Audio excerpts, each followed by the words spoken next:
Hello everyone. இன்னைக்கு நம்ம distributed கம்ப்யூட்டிங்ல unit 1ஓட 9th lecture பார்க்க போறோம். இதான் யூனிட் 1ஓட லாஸ்ட் வீடியோ. இந்த வீடியோல என்ன பார்க்க போறோம்னா global state of distributed system. So distributed சிஸ்டமோட குளோபல் ஸ்டேட்னா என்னன்னு பார்க்க போறோம். ஸோ பாருங்க, the global state of a distributed system is the set of local states of all individual processes and the states of communication channels. So வேற ஒன்றும் இல்லை, global ஸ்டேட்னா என்னன்னா இந்த டிஸ்ட்ரிபியூட்டட் சிஸ்டம்ல நிறைய ப்ராசஸ் இருக்கும். ஸோ அந்த எல்லா ப்ராசஸோட ஸ்டேட்ஸையும் கம்பைன் பண்ணி, அதே மாதிரி நிறைய சேனல்ஸ் இருக்கும், அந்த சேனல்ஸோட ஸ்டேட்ஸையும் கம்பைன் பண்ணோம்னா அதான் குளோபல் ஸ்டேட்னு சொல்லுவாங்க. ஸோ அதுக்கு ஒரு ஈக்குவேஷன் கொடுத்துருக்காங்க பாருங்க. ஸோ குளோபல் ஸ்டேட், ஜிஎஸ்னா குளோபல் ஸ்டேட் ஈக்குவல் டு இந்த யூ மாதிரி போட்டிருக்காங்களா, இதை வந்து செட் ஆஃப்னு வச்சுக்கோங்க. So set of local states, எல்எஸ்னா லோக்கல் ஸ்டேட்ஸ், நிறைய ப்ராசஸ் இருக்கும், அந்த ப்ராசஸோட local states and set of நிறைய சேனல்ஸ் இருக்கும், அந்த சேனல்ஸோட ஸ்டேட்ஸ், எஸ்சினா ஸ்டேட்ஸ் ஆஃப் சேனல்ஸ், ஓகேவா, states of communication channels. So ப்ராசஸோட லோக்கல் ஸ்டேட்ஸையும் கம்யூனிகேஷன் சேனல்ஸோட ஸ்டேட்ஸையும் கம்பைன் பண்ணோம்னா அதான் குளோபல் ஸ்டேட்டுங்கிறது. சிம்பிள் தான், ஓகேவா.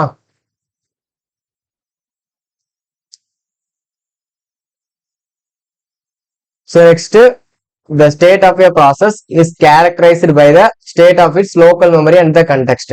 ஒரு ப்ராசஸோட ஸ்டேட்டை எப்படி டிட்டர்மைன் பண்ணுவாங்கன்னா அதோட லோக்கல் மெமரியோட ஸ்டேட்டையும் கண்டெக்ஸ்டையும் பொறுத்து தான் அந்த ப்ராசஸோட ஸ்டேட்டை டிட்டர்மைன் பண்ணுவாங்க. அதே மாதிரி ஒரு சேனலோட ஸ்டேட்டை எப்படி டிட்டர்மைன் பண்ணுவாங்கன்னா the state of a channel is characterized by the set of messages in transit in the channel. So அந்த டைம்ல அந்த சேனல் வழியே எந்த மெசேஜ் சென்ட் ஆகிட்டு இருக்கு, ரிசீவ் ஆகிட்டு இருக்கு போதுதான் அந்த சேனலோட ஸ்டேட்டை டிட்டர்மைன் பண்ணுவாங்க. ஸோ இவ்வளவுதான் குளோபல் ஸ்டேட்டுங்கிறது. ஸோ இந்த ரெண்டு பாயிண்ட்டையும் கம்பைன் பண்ணா அதான் குளோபல் ஸ்டேட்.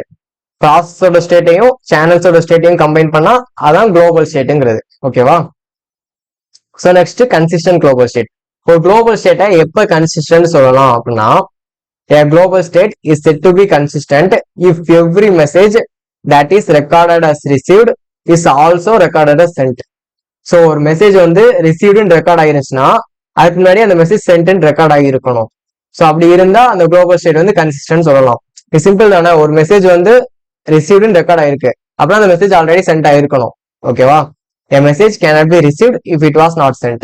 ஸோ அப்படி இருந்துச்சுன்னா மட்டும்தான் கன்சிஸ்டண்டா இருக்குன்னு அர்த்தம், consistent global state. So next வந்து requirements of global state. Global ஸ்டேட்ல என்னென்ன ரெக்யர்மெண்ட்ஸ் இருக்கு அப்படின்னு பாருங்க. Distributed garbage collection, distributed deadlock detection, distributed termination detection, distributed debugging. So என்னென்னங்கிறத எடுத்து பார்ப்போம். ஃபர்ஸ்ட் வந்து distributed garbage collection. Distributed garbage collection refers to the process of recollecting the memory occupied by the objects that are no longer referenced in a distributed system. So வேற ஒன்றும் இல்லை, distributed சிஸ்டம்ல நிறைய process இருக்கும். So ஏதாவது process வந்து நமக்கு தேவையில்லாம இருக்கு அப்படின்னா அந்த ப்ராசஸ் இருக்க மெமரியை ரீகலெக்ட் பண்றதுதான் டிஸ்ட்ரிபியூட்டட் கார்பேஜ் கலெக்ஷன். ஸோ தேவையில்லாத எடுத்துட்டு அந்த மெமரியை நம்ம மறுபடியும் ரீகலெக்ட் பண்றோம். ஸோ அதான் டிஸ்ட்ரிபியூட்டட் கார்பேஜ் கலெக்ஷன், ஓகேவா. நெக்ஸ்ட் வந்து distributed deadlock detection. So distributed சிஸ்டம்ல டெட்லாக் இருக்கா இல்லையா அப்படிங்கிற டிடெக்ட் பண்றதா டிஸ்ட்ரிபியூட்டட் டெட்லாக் டிடக்ஷன். பாருங்க, distributed deadlock detection refers to the process of identifying deadlocks in distributed system. So deadlock இருக்கா இல்லையான்னு ஐடென்டிஃபை பண்றோம்.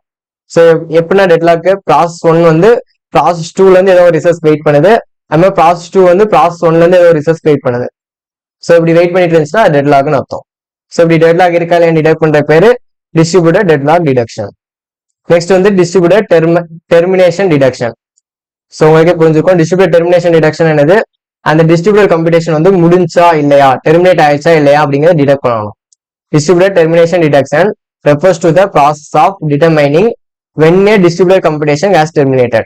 ஸோ ஆல்ரெடி அந்த கம்ப்யூட்டேஷன் டெர்மினேட் ஆயிருச்சுன்னா அதை டிடெக்ட் பண்றதுதான் டிஸ்ட்ரிபியூட்டட் டெர்மினேஷன் டிடக்ஷன், ஓகேவா. Next distributed debugging. So error இருந்துச்சுன்னா அதை கரெக்ட் பண்றதுதான் டீபக்கிங்கிறது. So distributed debugging refers to the process of identifying and rectifying the errors in a distributed system. ஒரு distributed systemல errors இருந்துச்சுன்னா அதை identify பண்ணி ரெக்டிஃபை பண்றதுதான் distributed debugging. ஸோ இந்த நாலுமே ஒரு குளோபல் ஸ்டேட்டா இருக்கிறதுக்கு முக்கியமானது, ஓகேவா. Distributed garbage collection, distributed deadlock detection, distributed termination detection, distributed debugging. So இவ்வளவுதான் குளோபல் ஸ்டேட்ஸ். இதோட யூனிட் 1 கம்ப்ளீட் பண்ணியாச்சு. இந்த வீடியோ உங்களுக்கு யூஸ்ஃபுல்லா இருந்துச்சுன்னா உங்க ஃப்ரெண்ட்ஸ்க்கு ஷேர் பண்ணுங்க, நம்ம சேனலை சப்ஸ்கிரைப் பண்ணிக்கோங்க. நெக்ஸ்ட் வீடியோல பார்க்கலாம். தேங்க்யூ. ஜெய் ஹிந்த்.